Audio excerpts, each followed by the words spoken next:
Salut à tous. Albert Camus, qui était gardien de but avant de devenir prix Nobel de littérature, disait que tout ce qu'il savait de la morale, il le devait au football.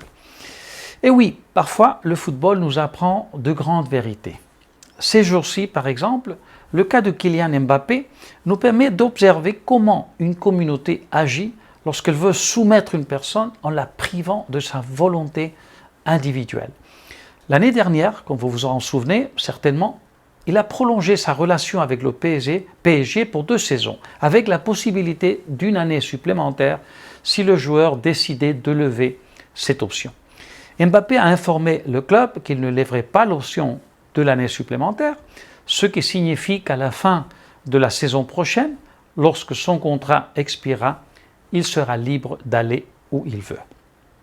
En décidant l'année dernière de prolonger son contrat de 2 saisons, Mbappé a frustré le Real Madrid, une équipe que la star française admire depuis son enfance et avec laquelle il avait officieusement fait croire aux autorités du club espagnol qu'il s'engagerait la saison dernière.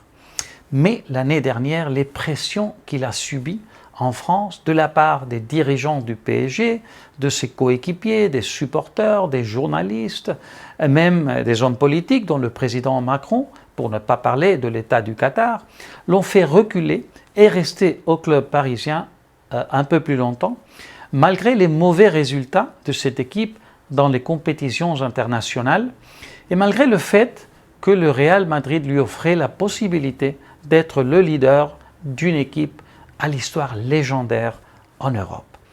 Dans cette occasion, donc, l'attribut a pris le dessus sur l'individu. Aujourd'hui, un peu plus tard, l'histoire semble se répéter. Mbappé a fait savoir au PSG qu'il ne lèvera pas l'option de la 3e année, ce qui veut dire en principe qu'il ne lui reste qu'une saison au PSG, à la fin de laquelle il sera libre et pourra opter pour n'importe quel club, y compris le Real Madrid. La réponse du PSG a été de le menacer, par le biais de fuites dans les médias, de le vendre cet été pour éviter qu'il ne parte gratuitement l'été prochain.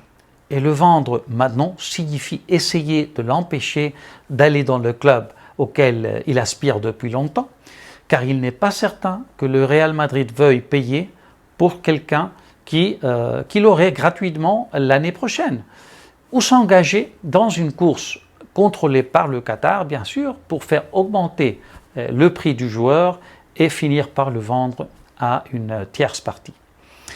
Une fois de plus, la tribu, y compris les politiciens, crie à l'injustice et traite Mbappé comme s'il était leur propriété, en utilisant le chantage nationaliste selon lequel, parce qu'il est un symbole du sport français, il a remporté la Coupe du Monde en 2018, à l'âge de 19 ans, il est moralement obligé de rester en France et renoncer à ses propres objectifs.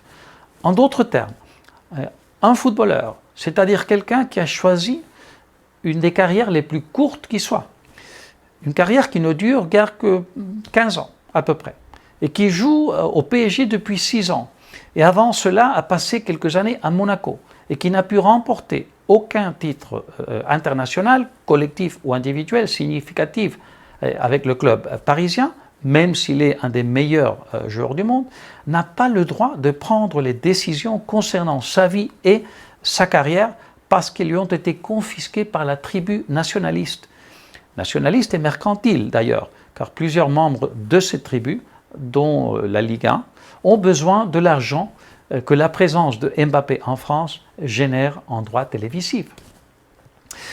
L'idée est de créer un climat tellement oppressant pour lui et sa famille qu'il se sente comme un traître à la patrie, un déserteur, un transfuge, s'il émigre dans un autre pays pour jouer par exemple au Real Madrid ou n'importe où. Non, l'individu n'a pas le droit de décider ce qui le passionne ou il pense que ses objectifs, par exemple gagner le Ballon d'Or, seront les plus faciles à atteindre ou ce qu'il préfère. La liberté de choisir lui est refusée. Le troupeau le dissout dans la collectivité. Il n'existe qu'en tant que partie de ce troupeau. Il n'existe que collectivement. Il n'est plus un individu souverain. peu importe qu'il remplisse rigoureusement son contrat, qu'il ait déjà cédé une fois, qu'il ait donné à son club et à son pays tout ce qu'il était en mesure de leur donner pendant des années, y compris une Coupe du Monde. Non, ce qui compte, c'est qu'au nom de la nation, il a perdu la capacité de choisir et que tenter de le faire, c'est commettre un crime contre sa patrie. C'est horrible. On a vu ça dans d'autres pays d'ailleurs, pas uniquement en France. Le chantage nationaliste pour empêcher une star de prendre les décisions qui touchent à sa vie, à son avenir, n'est pas le patrimoine de la France, bien sûr. En tant qu'amoureux de la liberté et de sa force motrice, qui est l'individu exerçant son droit d'opter et de choisir, je suis choqué par ce qui se passe avec Mbappé. Et je parle en tant que personne qui n'est pas et n'a jamais été un fan de l'équipe espagnole dans laquelle il voudrait aller. Mes sympathies, d'ailleurs, ont été plutôt avec le FC Barcelone, malgré leur délire nationaliste catalan. Et soit dit en passant, je suis un grand admirateur du PSG, de Neymar, d'Mbappé et ces 2 dernières années, même de Messi.